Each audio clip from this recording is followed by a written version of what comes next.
You only watch the finals, and only because everyone else is talking about it. You don't know what a triple-double is. You don't ask. You watch on a small TV in the kitchen while you cook.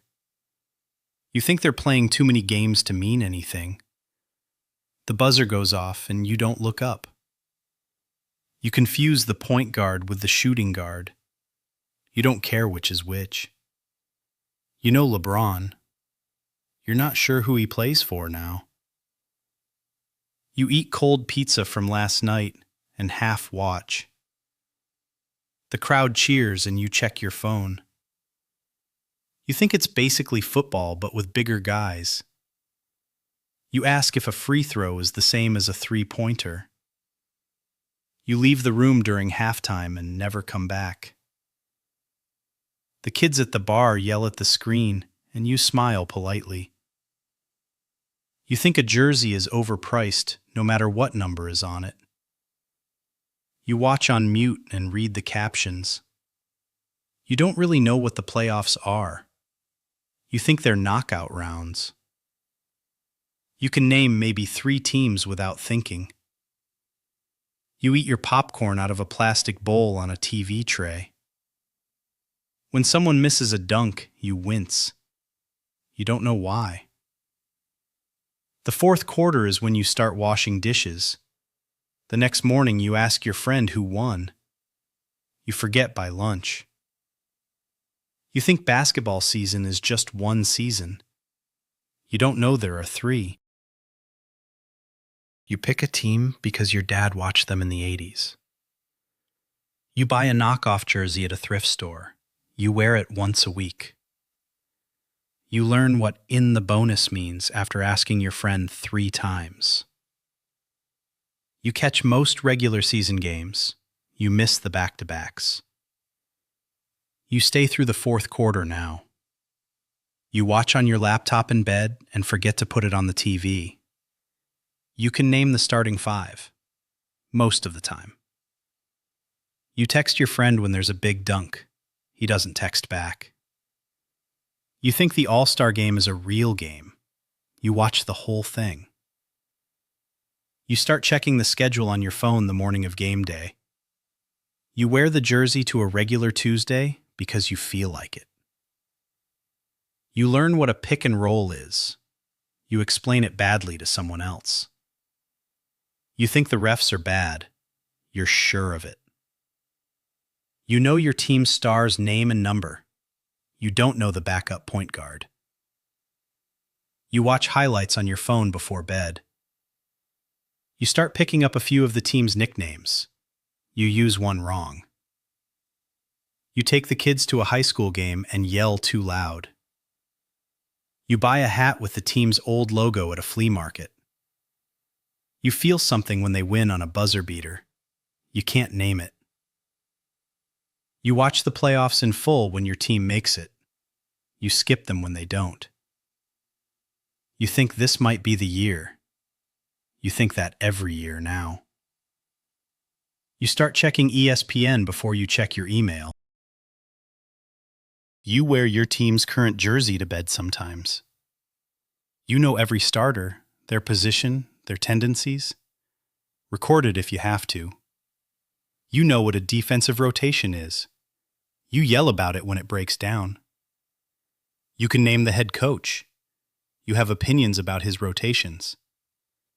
You set your alarm for West Coast tip-offs. You can spot a missed defensive assignment 3 seconds before the announcers. You learn the bench players' names. You have a favorite. He doesn't play much. You move your couch so you can see the whole TV without leaning. You wear the jersey to the bar on game night. The neighbors know who you're rooting for. You can sing the team's intro music from memory. You hum it in the shower. You buy League Pass. You watch other teams to scout them. You learn the announcer's voice. You miss him when he's off. You start a group chat with 3 friends who follow the team. You curse out a missed free throw in the first minute. You apologize to nobody. You stop talking to anyone in the room during the fourth quarter. You know which player's shot is broken in March. You wait for it to come back. You have a lucky shirt. You wash it carefully. You watch the post-game press conference. You catch every word the coach says. You read the box score before bed. You dream about a clutch shot that hasn't happened yet. You haven't missed a regular season game in 3 years. You can recite the team's record on the road. You follow the beat writer on Twitter. You quote tweet him. You learn what true shooting percentage means. You bring it up at dinner. You argue with strangers online at midnight. You can defend a controversial call with the rulebook. Sometimes you're right. You have a favorite advanced stat. You bring up net rating in casual conversation. You watch the game with a notebook beside you. You write down possessions. You can rank the bench 5 deep by usefulness. You have an opinion on the assistant coaches. You argue about who should start at the 4. You have a take that nobody asked for. You can quote the team's record against a particular opponent for the last decade. You know the team's draft picks 5 years deep. You can name the G League affiliate. You know who's playing well down there. You DVR every game. You watch them twice. You learn the assistant trainer's name from a sideline shot. You know whose mother is in the stands tonight. You saw her on the broadcast. You can explain the playoff seeding scenarios in March without checking. You stay up for the trade deadline. You refresh Woj every 90 seconds. You start writing long takes in the group chat. Nobody asks for them either. You think about basketball at work. You think about work during basketball. You attend your first home game and the floor squeaks louder than the TV says it does. The arena smells like beer and popcorn and rubber. You love all of it. You can name every team's title year going back to your grandfather. You stand for the national anthem in the entire fourth quarter. You sit upper deck and you don't complain. The angle is better up there anyway. You stay for the whole postgame. You wait for the player exiting the tunnel. You have a regular usher who recognizes you by section. You attend the home opener every year. You take a day off work for it. You can name the team's all-time leaders in points, rebounds, assists. You quote a 40-year-old highlight from memory. You have an opinion on every Hall of Fame ballot. You watch Summer League. You take it seriously. You go to draft parties. You celebrate or grieve in real time. You learn the smell of a sold-out arena. It is different from a half-empty one. You arrive at games an hour early. You watch the warm-ups. You know which player shoots free throws before tip-off. You know the assistant coach who runs warm-ups. You can spot him by his walk. You can read a box score and know what kind of game it was. You plan vacations around the schedule. Honestly. You skip your cousin's wedding for Game 7. You don't lie about why. You laugh about it later. Sort of. You know the season is half over when the All-Star break hits. You feel it in your chest. You have season tickets. You've had them for 6 years. You know your section's regulars by name. You bring beer for the guy 2 seats over. You know the team's cap holds for next summer's free agency. You can name every traded pick the team has gone through. You know which exception they could use in February. You can explain the bird rights to a casual fan in 2 sentences. You spot a future trade 6 weeks before Woj does. Your usher knows your kid's name. You know which player's daughter is sick this month. You don't mention it. You bring a custom-made sign once a year. You only hold it up for big plays. You watch the assistant GM during the games. You think he's the one running things. You notice what the equipment manager carries onto the floor at warm-ups. You know the scoring table staff's first names. You know which players bring family to home games, which ones don't. You know which radio post-game host gets the real quotes. You can spot an injury before they announce it, the way he lands wrong. You're at the home opener, the home closer, every game in between. You travel to one road game a year. You don't miss your home seat the rest of the time. You can quote the contracts of the entire roster, the years, and the money. You know which veterans the front office is shopping. You don't gloat when you're right. You let the rumor break first. You know every player's tunnel routine. You know who stops to sign for the kid in 117. You take 8 road trips a year to follow the team. You have a hotel points balance from staying near every NBA arena. You wear the same shirt for game nights. It is a ritual. It is not negotiable. You can name every team's best 3-and-D wing. You understand synergy data. You pay for the subscription. You can break down a defensive scheme from a single film clip. You know which agents trust which writers. You know what an offensive rebound rate means without thinking. You're recognized by other diehards in 5 other cities. You go to Summer League in Vegas. You stay all week. You go to the Combine. You watch the measurements live. You read advanced shot charts for fun. You can read them upside down.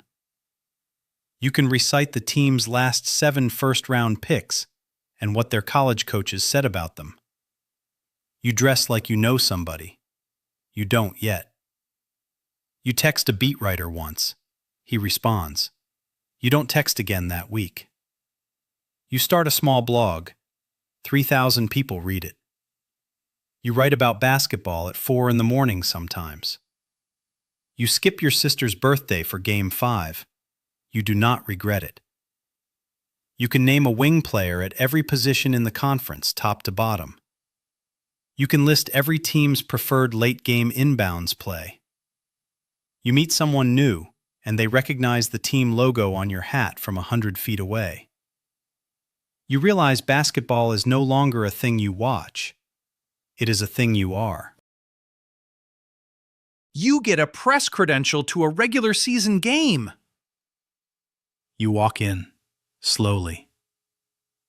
You know 2 beat writers by their first names. They text you back. You sit in the press room. You ask one question that gets quoted. You learn the back hallways of the arena, the ones where players come out. You're in the building hours before tip-off. You know the team's PR person. He nods at you in passing. You're at a charity event. The coach makes eye contact across the room. You're in a group chat with 3 real reporters now. You know which trades are real and which are leaks meant to scare a player. You go to a Vegas dinner during Summer League. Agents are at the table. You know which player is unhappy with his role. You know not to write it. You attend an end-of-season exit interview. You're in the room. You're at the GM press conferences. You ask follow-up questions. You know the assistant who's about to take a head job. You know before he tells his wife. You can call a beat writer at midnight. He picks up. You write something that gets retweeted by a player. He doesn't follow you, but he saw it. You're on a podcast. The host introduces you with 3 credits. You sit 2 rows behind the bench. You're not a season ticket holder, but you know who is. You know which agents are bluffing. You can spot a tampering investigation a year early. You feel the team around you, no longer above you. You belong to the basketball world now. You're not just watching from outside it. You sit courtside. The squeak of the floor is 2 feet from you now. The bench coaches nod at you. They know your face. You go to the team's preseason scrimmage. You're one of 40 people in the gym. You meet the franchise player at a sponsor event. He remembers your name a month later. You're at his wedding. Not the church, the after party. You text the second-year wing about his shot. He texts back a question mark, then a thank you.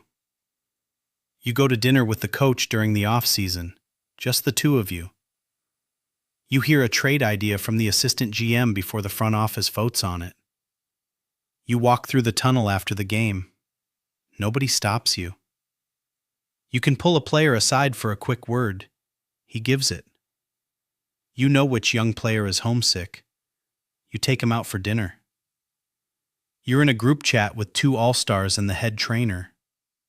You attend a closed practice and stand on the baseline. The owner shakes your hand at the home opener. He remembers your daughter's name. You're invited to a Players Foundation event. You speak briefly. They listen. You can text the head coach after a tough loss. He responds before he gets home. You travel with the team for a finals game. Not on the plane, but close. You know which veteran is about to retire. He told you over a beer. You're at the ring ceremony. They saved a seat. You're never on TV, but you're always in the room. You don't tell people who you know. They figure it out.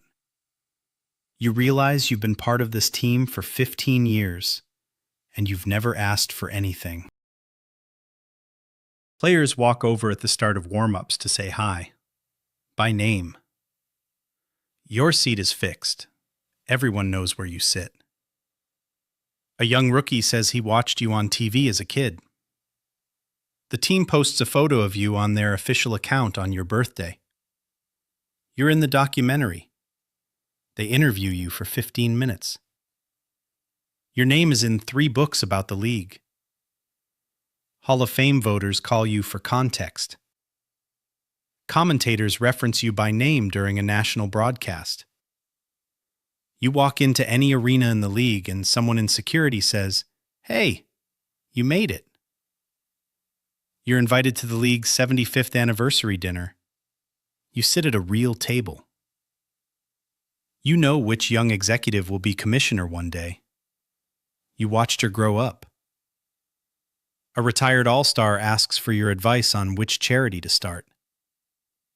Your kids grew up calling players uncle. Some of them deserved it.